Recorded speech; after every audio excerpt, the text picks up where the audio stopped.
প্রথমবারের মতো নতুন সাজে সাজা জাতীয় স্টেডিয়ামে অনুশীলন করলেন ফাহমিদুল তারিক জামালরা।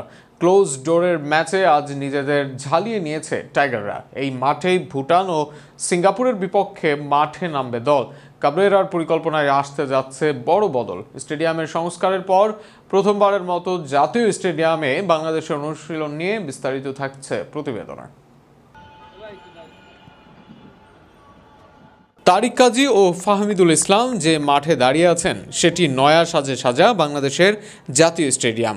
প্রথমবার বাংলাদেশ জাতীয় ফুটবল দল অনুশীলন করলো এই মাঠ সংস্কার শেষে। গতকাল বৃষ্টিতে ভেস্তে যায় এই মাঠের অনুশীলন করতে হয় কিংস অ্যারেনায়। তবে ঠিকই আজ ন্যাশনাল স্টেডিয়াম তার বুকে পেয়েছে ন্যাশনাল খেলোয়াড়দের। ভুটানের বিপক্ষে প্রীতি ম্যাচ ও সিঙ্গাপুরের বিপক্ষে এশিয়ান চ্যাম্পিয়নশিপের বাছাই পর্বের ম্যাচের জন্য আজ অবশ্য ক্লোজ ডোরে অনুশীলন করেছেন কাবরেরার শিষ্যরা।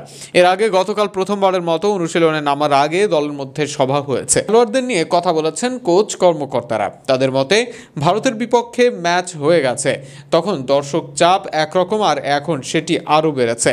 সিঙ্গাপুরের বিপক্ষে 10ই জুন ম্যাচ হবে ঢাকায়। সেই ম্যাচকে ঘিরে ফুটবল দর্শকদের উত্তেজনা বেড়েছে। সেই চাপ নিয়ে খেলতে হবে, দর্শক চায় আরও ভালো কিছু করতে হবে। আজ জাতীয় স্টেডিয়ামে অনুশীলনে প্রাথমিক দলে থাকা 3 গোলরক্ষক মিতুল মার্মা, সুজন হোসেন ও মেহেদী হাসান প্রীতি গোলকিপিং অনুশীলন কাটালেন ব্যস্ত সময়। এই প্রথম জাতীয় স্টেডিয়ামে প্রস্তুতি নিলেন ফাহমিদুল ইসলাম। রাকিব হাসানকে স্ট্রাইকার হিসেবে খেলানোর ভাবনা আগেই বলেছিলেন কাবরেরা। এই ফরওয়ার্ডকে তার পজিশনে দেখা গেছে আজ অনুশীলন করতে। ফয়সাল, ফাহিম, মুরসালিনরাও নিজেদের ঝালিয়ে নিয়েছেন। আজ ছিলেন অভিজ্ঞ তপু, জামালরাও। সামিদ ও হামজা ব্যতীত বাকি 24 জন ছিলেন আজ মাঠে। তারা হলেন গোলরক্ষক হিসেবে আছেন মিতুল মার্মা, মোহাম্মদ সুজন হোসেন ও মেহেদী হাসান শ্রাবণ। ডিফেন্ডার হিসেবে মোহাম্মদ শাকিল, আহাদ তপু, জাহিদ হাসান শান্ত, রহমত মিয়া, ইসা ফয়সাল ও তাজউদ্দিন। পাশাপাশি 2 অভিজ্ঞ ও দলের সেরা ডিফেন্ডার তারিক কাজী ও তপু বর্মন।